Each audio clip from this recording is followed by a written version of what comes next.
अस्सलाम वालेकुम, मैं हूँ दौरान काकड़ एडुकेट और आप देख रहे हैं मेरा यूट्यूब चैनल लीगल पॉइंट। जैसे आप सबको पता है कि 2024 के बजट के आने के बाद काफ़ी मुश्किलात खड़े हो गए।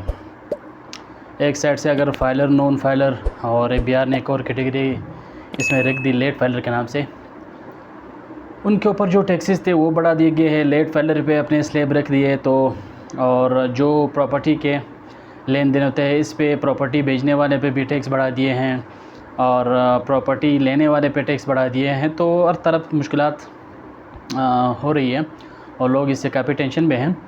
तो मैंने अपने चैनल पे वीडियोस भी बनाई है जिसमें फाइलर, नॉन फाइलर और लेट फाइलर के जो टैक्स स्लैब बढ़ गए हैं उस पे क्या असरात हैं उसके बारे में भी वीडियो बनाई है। प्रॉपर्टी के लेन देन से जो 4 किस्म के नए टैक्स लगे हैं उनके बारे में भी मैंने वीडियो बनाई है। तो उसी वीडियो के कमेंट्स में मुझे ये बहुत से मैसेज रिसीव हुए कि सर कार के परचेज़ करने में, गाड़ी को ख़रीदने में जो टैक्सेस बढ़े हैं और किस हिसाब से बढ़े हैं, उसकी वैल्यूएशन के हिसाब से बढ़ी है या एक कार लेने की ABR ने जस्ट एक प्राइस रख दी है कि कार अगर आप इतनी वैल्यू की लोगे तो इस पर इतना टैक्स लगेगा। कैंडू इसके बारे में एक वीडियो बनाएं।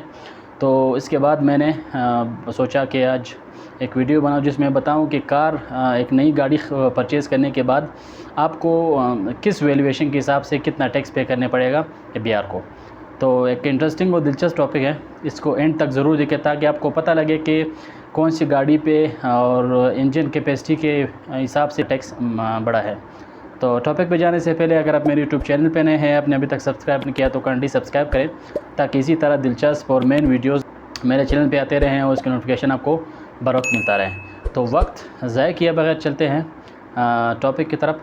अब 850 सीसी से ऊपर इंजन कैपेसिटी अगर 850 सीसी से ऊपर हो तो उस पे अब ABR ने टैक्स रखा है 0.5% ऑफ द वैल्यू। मतलब ये है कि अगर एक नई गाड़ी है और इसकी इंजन कैपेसिटी 850 सीसी है और इसकी जितनी कीमत होगी इस कीमत की 0.5% उसने ABR को टैक्स पे करना होगा। यहाँ से इन लोगों ने स्लैब रखना, यहाँ से इन इंजन कैपेसिटी के हिसाब से स्टार्ट कर दिए है। फिर अगर हम आगे बढ़े तो 851 सीसी से लेकर फिर 1000 सीसी तक ABR ने उसकी टैक्स जो अमाउंट रखी है वो 1% ऑफ द वैल्यू। मींस अगर आपने गाड़ी ली है, न्यू बाई की है, ठीक है, उसकी इंजन कैपेसिटी जो है वो 851 से लेकर 1000 सीसी तक है, तो उसकी जितनी वैल्यू होगी टोटल, जितना अमाउंट अगर 20 लाख है, 25 लाख है, 30 लाख है, तो उसी कैपेसिटी, इंजन कैपेसिटी की वजह से आपने 1% जो है वो ABR को पे करना होगा। अब अगर हम 1001 से लेकर 1300 सीसी तक जाएं, ठीक है, इंजन कैपेसिटी 1001 से 1300 सीसी तक उसकी इंजन कैपेसिटी होगी, तो फिर आपने ABR को 1.5% ऑफ द अमाउंट आपने क्या करना होगा, टैक्स पे करना होगा। फिर हम अगर आगे चले 1301 से फिर 1600 सीसी तक अगर उसकी इंजन कैपेसिटी है तो फिर आपने 2% ऑफ द वैल्यू जो है अपने ABR में टैक्स पे करना होगा।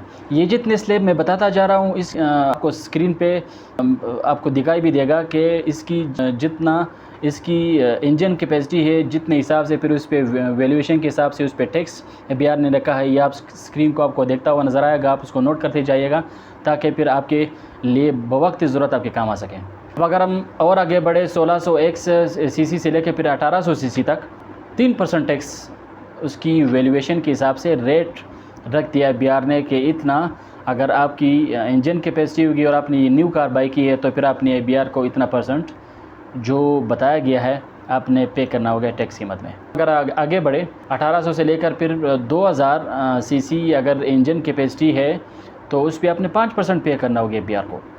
जितना इसका इंजन कैपेसिटी होगा उसी के हिसाब से ABR ने क्या किया, उस पर टैक्स वैल्यूएशन रख दिया।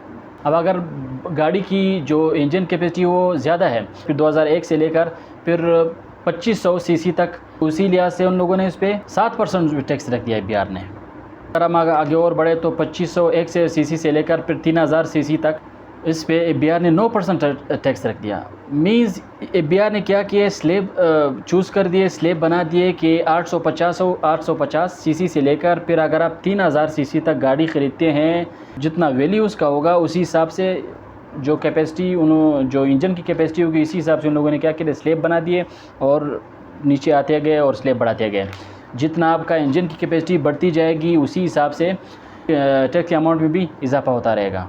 तो ये जितना भी मैंने बताया कि जो इंजन कैपेसिटी के हिसाब से बिहार ने स्लैब बनाया और ये तदरीज बढ़ता रहा, तो इसी तरह ये टैक्स जो है अब लोगों के लिए एक टेंशन बन गए हैं। लोग अब पहले क्या करते थे कि गाड़ी ख़रीदते थे और बिहार उसको यूं ही कि अमाउंट बताया था कि आपको इतना टैक्स पे करना होगा। वहाँ उस वक्त जो इंजन कैपेसिटी है उस हिसाब से उन लोगों ने स्लैब नहीं बनाए थे।